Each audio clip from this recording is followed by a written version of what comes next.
Selamat pagi pemirsa, apa kabar Anda pagi hari ini? Selain berita utama tadi, sejumlah laporan menarik juga akan menemani aktivitas pagi Anda. Bersama saya Rizky Hasan, berikut seputar News Pagi selengkapnya.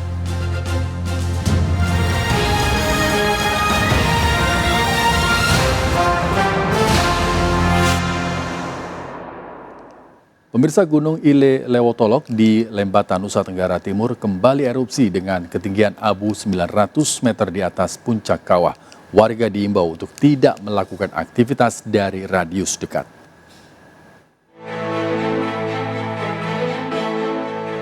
Pasca peningkatan status dari waspada menjadi siaga, aktivitas gunung api Ile Lewotolok di Kabupaten Lembata, Nusa Tenggara Timur tak henti-hentinya mengeluarkan material vulkanik.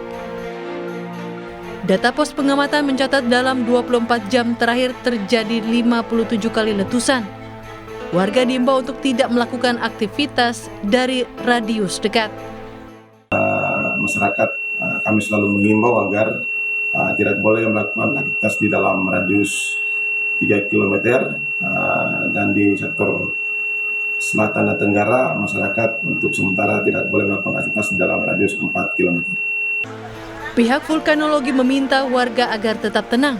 Dua desa yang terdampak erupsi kini masih memilih bertahan di desa mereka sambil menunggu instruksi Pemda Lembata untuk dievakuasi ke tempat yang lebih aman. Dari Kabupaten Lembata, Nusa Tenggara Timur, Joni Nura melaporkan. Unjuk rasa warga Kecamatan Rupit di Simpang 4 Jalan Lintas Sumatera, Kabupaten Muratara, Sumatera Selatan berujung ricuh. Masa mendesak KPUD Muratara mengakhiri pleno rekapitulasi tingkat kabupaten dan segera menetapkan hasilnya.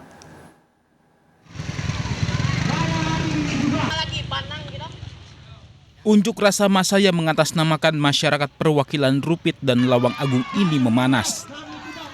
Massa membakar ban bekas di Jalan Lintas Sumatera, Kabupaten Muratara, Sumatera Selatan pada Minggu siang.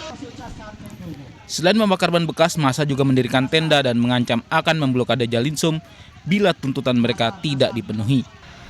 Massa mendesak KPU Muratara segera ketok palu pleno rekapitulasi agar tidak ada pembukaan kotak suara di Desa Brengin Rupit. Jika terjadi pembukaan kotak suara di TPS tersebut, maka mereka juga akan mendesak membuka kotak suara di Desa Noman Baru yang diduga terjadi penggelembungan suara. Kami minta keadilannya sekarang, ketok palu sekarang. Kami mau memperkenalkan pemimpin rakyat kami, Pak. Apabila tidak ada pengetokan palu pada hari ini, maka kami kasih jeda waktu sampai jam 12. Apabila tidak ada pengetokan palu, maka akses Jalan Lintas Sumatera kami tutup. Aparat gabungan dikerahkan guna mengantisipasi hal-hal yang tidak diinginkan. Petugas mengimbau kepada warga untuk tidak melakukan pemblokiran jalan karena banyak pengendara yang melintas. Dari Muratara, Sumatera Selatan, Sudirman melaporkan. Dihebohkan dengan video yang diunggah Kiai Haji Abdullah Gimnastiar atau Agim terkait keresahannya dengan aktivitas muda-mudi pada malam hari, Satpol PP Kota Bandung kini telah menyegel operasional sementara minimarket. Informasi selengkapnya pemirsa akan kami hadirkan untuk Anda sesaat lagi, tetaplah bersama kami.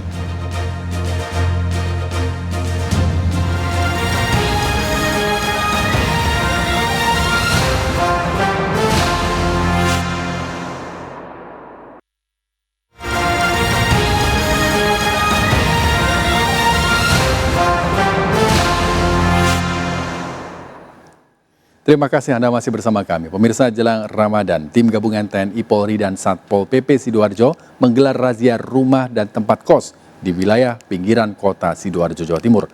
Dalam razia, petugas menemukan banyaknya penghuni kos yang tidak memiliki kartu identitas diri.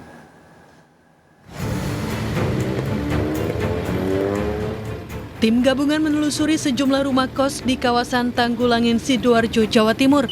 Petugas melakukan pengecekan dan razia penghuni rumah atau tempat kos sebagai upaya menciptakan suasana aman dan nyaman jelang Ramadan. Dari hasil razia, petugas menemukan masih banyak warga pendatang, penghuni kos yang tidak memiliki kartu identitas diri. Bagi yang belum memiliki kartu identitas, petugas masih memberi kesempatan untuk mengurusnya.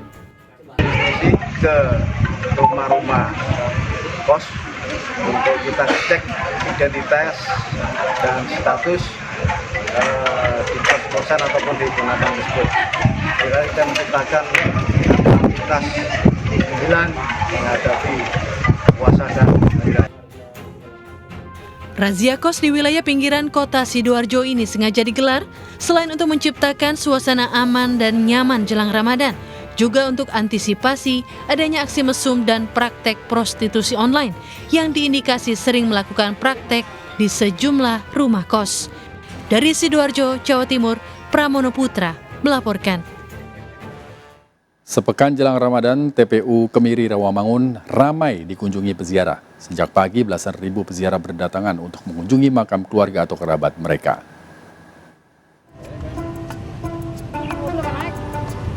Sepekan jelang memasuki bulan suci Ramadan, Taman Pemakaman Umum Kemiri Rawamangun, Jakarta Timur dipadati peziarah. Belasan ribu peziarah mengunjungi pemakaman keluarga dan kerabat mereka untuk berdoa sebagai tradisi jelang bulan suci Ramadan. Peningkatan kunjungan sudah dimulai sejak pekan lalu dan kemungkinan puncaknya akan terjadi pada akhir pekan depan. Kalau saya menjelang bulan Ramadan ya, tadi insya Allah kalau saya sih nggak sampai segitunya karena tiap bulan saya rutin ke kuburan, ke ayah saya. Ini siapa yang dikunjungi atau didoakan? Ayah saya kebetulan, iya. Bersama dengan keluarga atau seperti apa? Kebetulan dengan istri saya sekarang, rencana Sabtu depan mungkin dengan anak-anak saya atau sama saudara yang lain. Biasanya sih emang tradisi ya, emang bukan kewajiban sih sebenarnya.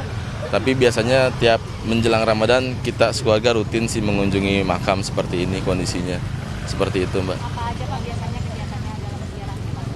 Ya biasa kita mengunjungi makam orang tua, berdoa, kemudian menaburkan bunga dan Terdapat 57.000 jenazah yang bersemayam di TPU Kemiri Rawamangun ini. Maka tidak heran setiap akhir pekan selalu dipadati oleh pengunjung. Dari Jakarta, Galuh Pandu, Tri Julianti melaporkan.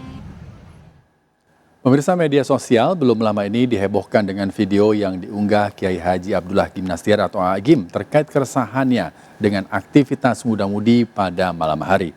Petugas Satpol PP Kota Bandung kini telah menyegel dan memberhentikan operasional sementara minimarket tersebut. Suasana jam 12 malam. Video yang direkam Dai Kondang Abdullah Gimnastiar atau Agim terkait keresahannya dengan keberadaan sebuah minimarket di dekat Masjid Darut Tauhid di kawasan Jalan Geger Kalong, Kota Bandung akhirnya menemukan titik terang. Dalam video tersebut, Agim menegur sejumlah anak muda yang masih berkumpul hingga larut malam. Teguran juga dilakukan karena lokasi tempat mereka berkumpul berada di lingkungan pesantren. Viralnya rekaman video tersebut membuat pemerintah Kota Bandung mengerahkan petugas Satpol PP ke lokasi. Dari hasil pemeriksaan, minimarket tersebut diketahui tidak memiliki izin operasional dan langsung melakukan penyegelan serta memberhentikan operasional sementara. Dan berdasarkan hasil pemeriksaan kami di lapangan, telah terjadi 3 pelanggaran yang dilakukan oleh kegiatan usaha tersebut. Yaitu pertama, pelanggaran terhadap perizinan, kemudian juga terhadap gangguan tantibum serta jam operasional. Rencananya Satpol PP Kota Bandung akan memanggil pemilik minimarket ke Mako Satpol PP hari ini. Dari Bandung, Jawa Barat, Billy Maulana Fingkran melaporkan.